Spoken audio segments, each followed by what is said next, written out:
Hello, everyone. My name is Erica Roberts, and I am a clinical mental health student at the Houston Christian University. And I am going to be discussing our assignment for this week, which is our video response paper in regards to the video response in week 6.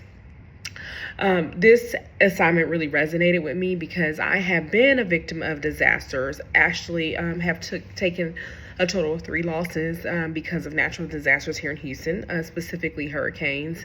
And I do understand all of the different phases that as a victim of the disaster. I do understand all of the emotional phases that you can go through. So it really resonated with me because I've been there. And as I was going through the assignment, I really was able to really put forth a lot of my own personal experience, excuse me, in this assignment.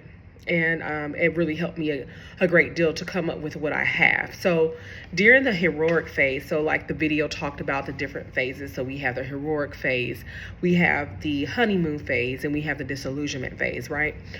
Excuse me. Excuse me so much. During the heroic phase of the natural disaster, every second really does count as teams rush to save lives of those that are injured, and they deliver food, water, shelter. In the heart of chaos, response teams are there.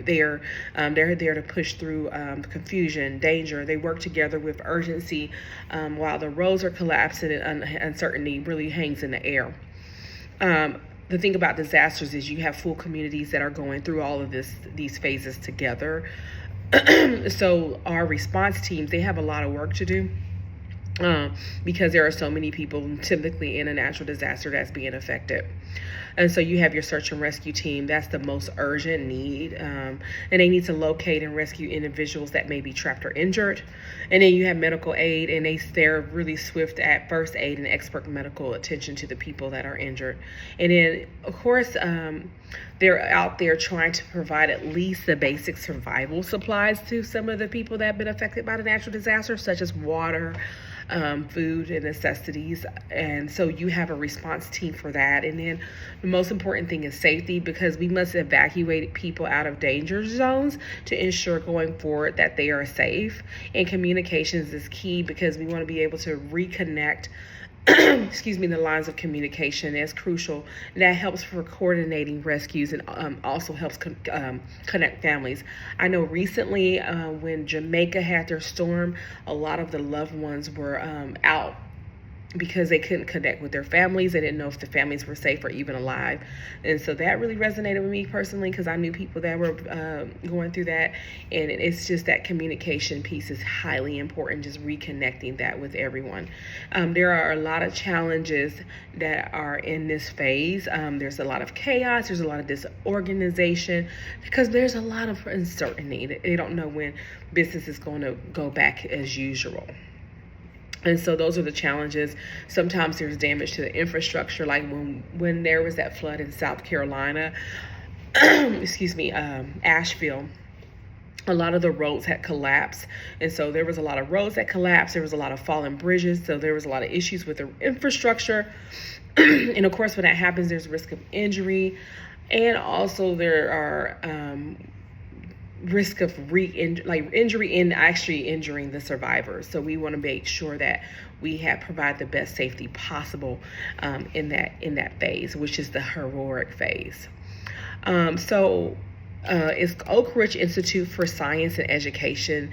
They had a chart available that I saw online, and that really went into great detail on these phases. And one of the things they talked about that happens is that crash point. And the book talked about, the video, talked about this as well, that crash point.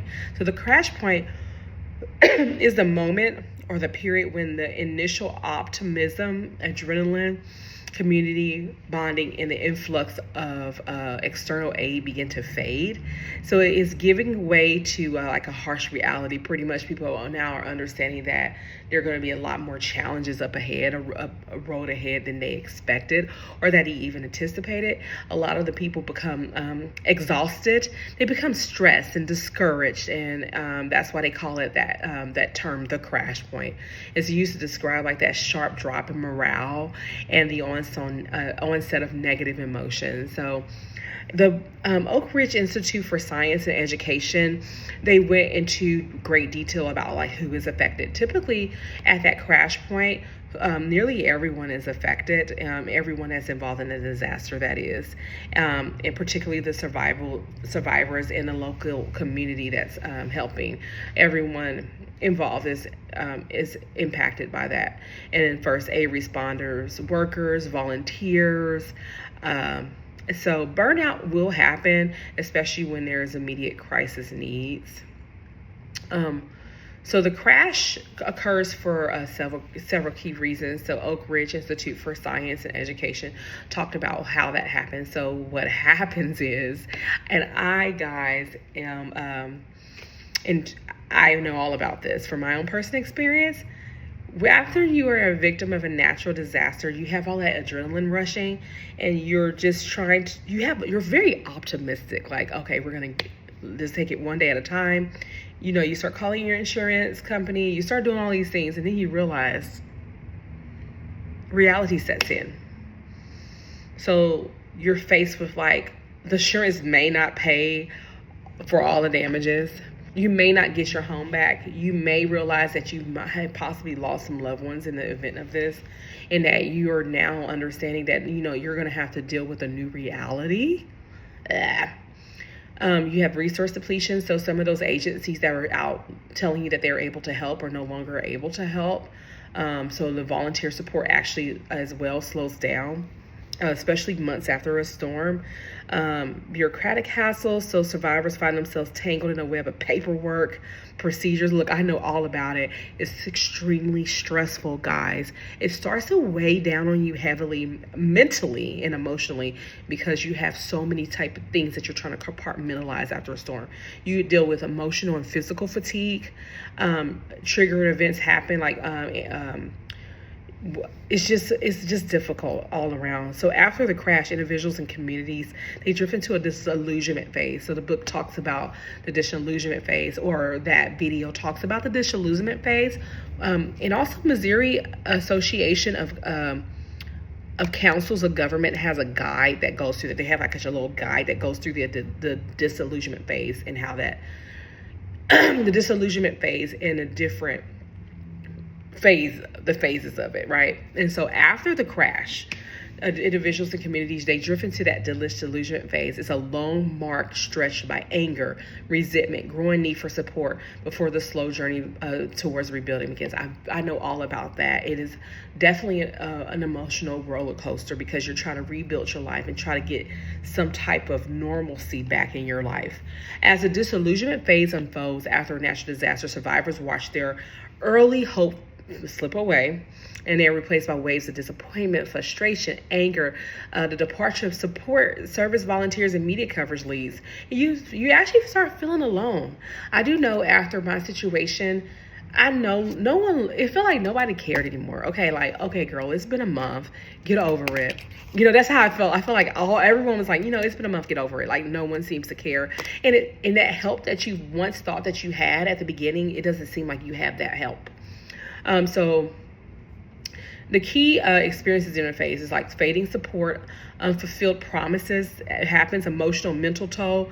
You have increased negative coping and a shift in focus. So frustration can push like many of the survivors towards unhealthy ways of coping, such as turning into substances or slipping into burnout.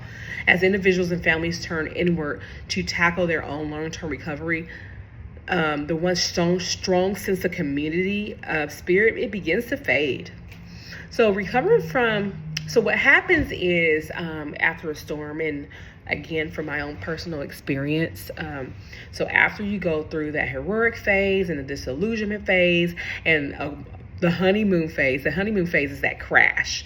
After all of that is said and done, you begin to have some sort of, like, I would say, PTSD. To this day, I am scared when it rains.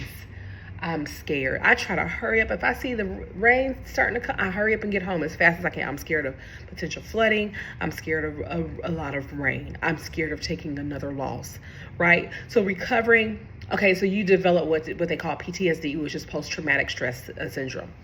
So recovering from post-traumatic stress disorder after a natural disaster is possible with proven therapies such as cognitive processing therapy, prolonged exposure therapy, and eye movement desensitization and reprocessing. That's that EMDR. In addition to professional support, nurturing yourself through healthy routines and reaching out to people that care, taking breaks and distressing from the news, and to heal daily. So what I can say in my personal life, in my situation, is I did not go to therapy. I didn't even think about going to therapy because of my PTSD from a natural disaster. More of my PTSD is taking another loss. I've had to rebuild myself so many times, like start completely over. And so that loss. Like, man, if it starts raining, I might lose my car. Car might flood in the flood water, or my home might flood and I'll lose all of my belongings. I don't care about my material things as much as my memorable things, like my pictures and whatnot. So that starts to set in. And then of course, life can be taken, like storms are to be taken seriously all over the world. And no matter where you live, you're going to endure like some type of natural disaster, and lives are lost. So this is pretty much all of the different phases of that they talked about in the video: the heroic phase, the honeymoon phase, the disillusionment phase. And the treatment that will work for all of this is for PTSD is essentially therapy. So thank you for listening to me. I am a student of clinical mental health at the at Houston Christian University. Sorry about that. I'm not feeling well today, so thank you for bearing with me as I finish this video. Have a great day. Bye.